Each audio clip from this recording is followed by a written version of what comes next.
Jeshi la polisi mkoani Morogoro limebainisha kwamba linafanya uchunguzi wa tukio la kuchoma na kuharibu magari mawili katika wilaya ya Mvomero.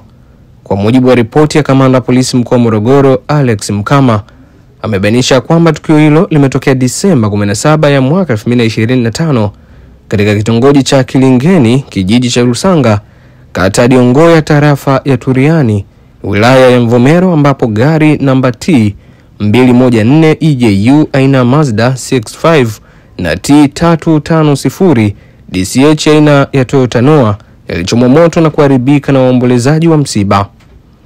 Katika taarifa hiyo imebainisha kwamba magari hayo yalitumika kusafirisha mwili wa marehemu Mwanahasani Juma Hamis mwenye umri wa miaka 18, mfanyakazi wa kazi za ndani, mkazi wa Turiani aliyefariki kwa maradhi jijini Dar es Salaam, kisha kusafirishwa kwenda mkoani Morogoro kwa shughuli za mazishi.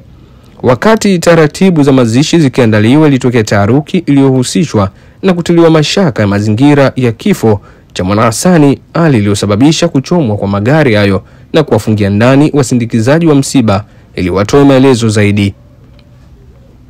Katika taarifa hiyo, kamanda wa polisi mkoa wa Morogoro imebainisha kwamba jeshi la polisi kwa kushirikiana na uongozi wa serikali ya mtaa waliweza kuwaokoa wasindikizaji wa msiba waliofungiwa na kuanzisha uchunguzi wa kina kuhusu mazingira ya kifo hicho, ambapo taarifa kamili itatolewa baadaye.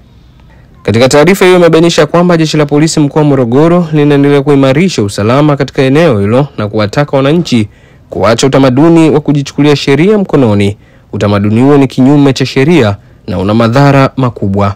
Mimi natumika na bana, hizi ni ripoti kutoka mkoani Morogoro ambazo zimetolewa na kamanda wa polisi Alex Mkama juu ya sakata la wasindikizaji wa msiba kufungiwa ndani kutokana na taharuki juu ya kifo cha Mwanahasani.